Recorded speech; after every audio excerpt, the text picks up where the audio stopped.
Engineer Faisal आपसे मुखातिब है और आज की वीडियो में हम बात करेंगे आयोनिक लिक्विड्स की। आयोनिक लिक्विड्स एक नई कैटेगरी के कंपाउंड्स हैं और पिछली 2 दहाइयों में इन्होंने काफ़ी तवज्जो समेटी। अगर हम इनकी रिसर्च की बात करें तो 1980 से लेकर 2000 तक इनके चंद पेटेंट्स मौजूद थे और 2000 से लेकर 2004 तक इनके जो पेटेंट्स थे उनकी तादाद 100 हो चुकी थी।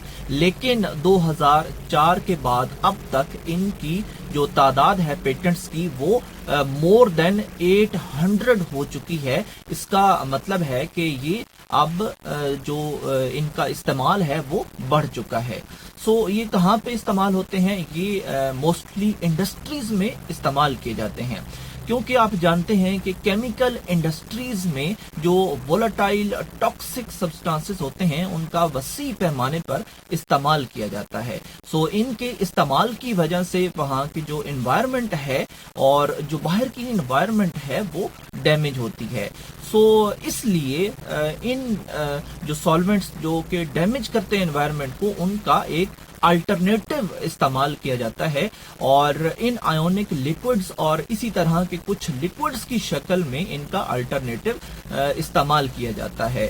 सो इन जो नए आयोनिक कंपाउंड्स हैं, इनकी जो करैक्टरिस्टिक्स हैं वो बिल्कुल नॉर्मल जो सॉल्वेंट्स होते हैं उनकी तरह ही हैं और बिल्कुल उसी तरह ये एनवायरमेंटल फ्रेंडली बिहेवियर देती हैं। आयोनिक लिक्विड्स का इस्तेमाल मोस्टली केमिकल और फार्मास्यूटिकल इंडस्ट्रीज में किया जाता है। अगर हम बात करें ग्रीन केमिकल्स की तो आयोनिक लिक्विड्स भी ग्रीन केमिकल्स का एक हिस्सा हैं और अगर इन्होंने रिएक्शन में रोल प्ले करना है तो उसके लिए ग्रीन कैटलिस्ट्स का इस्तेमाल किया जाता है। आप सर्च कर सकते हैं ग्रीन केमिकल्स की लिस्ट को और ग्रीन कैटलिस्ट की लिस्ट को, और इनका जो इम्पोर्टेंट रोल है वो वहां पे एनवायरनमेंट में मौजूद जो टॉक्सिक सब्सटेंसेस होते हैं उनको रिड्यूस करना है। सो इसलिए इनको इस्तेमाल किया जाता है जो टॉक्सिक सॉल्वेंट्स होते हैं उनके अल्टरनेटिव के तौर पे। अगरचे इंडस्ट्रियल सॉल्वेंट्स टॉक्सिक हैं वहाँ की इन्वायरमेंट के लिए, तो ये भी आपने जहन में रखना है कि जो आयोनिक लिक्विड्स हैं इनकी भी कुछ टाइप्स जो हैं वो वहाँ की इन्वायरमेंट के लिए डेंजरस हैं और वो वहाँ के टॉक्सिक केमिकल्स को रिड्यूस नहीं करती। सो आपने इस बात को भी जहन में रखना है और ये भी जहन में रखना है कि हर आयोनिक लिक्विड ग्रीन केमिकल्स का हिस्सा नहीं है। मोस्टली जो आयोनिक लिक्विड्स हैं वो ग्रीन केमिकल्स का पार्ट हैं, लेकिन कुछ अक़साम इनका हिस्सा नहीं है। और ग्रीन केमिकल्स के बारे आप यकीनन जानते होंगे कि ये हमेशा उस एनवायरनमेंट को प्रोटेक्ट करते हैं। ये इनका पर्पस ही यही है बनाने का। आयोनिक लिक्विड्स के स्ट्रक्चर की बात करते हैं तो क्योंकि ये इनका नाम ही आयोनिक है तो ये आयंस पर मुश्तमिल होते हैं।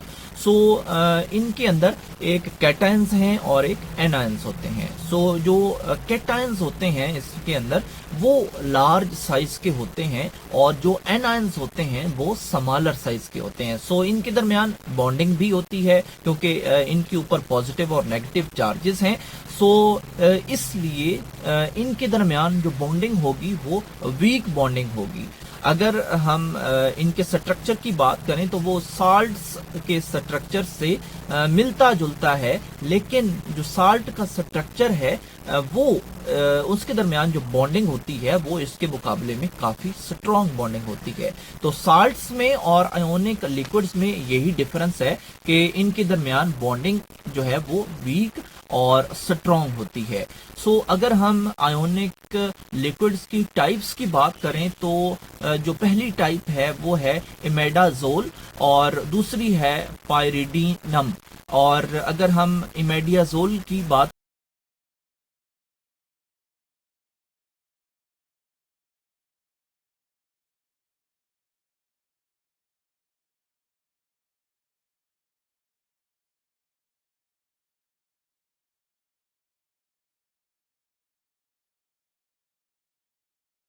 कर सकते हैं। अब हम बात करते हैं आयोनिक लिक्विड्स के एडवांटेजेस की। सबसे पहला एडवांटेज है कि इनका जो वेपर प्रेशर होता है वो कम होता है और ये नॉन वोलेटाइल होते हैं। इसका क्या मतलब है? इसका मतलब है कि ये पेट्रोल की तरह फौरी तौर पे वेपर्स में कन्वर्ट नहीं होते, बल्कि स्टेबल रहते हैं और लिक्विड फॉर्म में ही स्टेबल रहते हैं। जिस तरह वाटर स्टेबल रहता है, ये भी वैसे ही स्टेबल रहते हैं। इनकी स्टेबिलिटी कितनी है? ये 100 सेंटीग्रेड तक भी जो है वो लिक्विड फॉर्म में रहते हैं और इसके अलावा ये 300 सेंटीग्रेड तक भी रेजिस्ट करते हैं हीट को और वेपर्स में कन्वर्ट नहीं होते। तो इनकी स्टेबिलिटी काफ़ी अच्छी स्टेबिलिटी है। इसके अलावा अगर हम इनकी इलेक्ट्रिकल कंडक्टिविटी की बात करें तो वो ज़्यादा होती है, क्योंकि ये आयोनिक फॉर्म में होते हैं और इसमें ऑलरेडी पॉजिटिव और नेगेटिव आयंस होते हैं। इसकी जो इलेक्ट्रिकल कंडक्टिविटी है वो ज़्यादा होती है। इलेक्ट्रिकल कंडक्टिविटी का क्या मतलब है? ये ज़्यादा से ज़्यादा करंट को पास कर सकते हैं। अब हम बात करते हैं आयोनिक लिक्विड्स को कौन कौन से प्रोसेस के जरिए प्रिपेयर किया जाता है।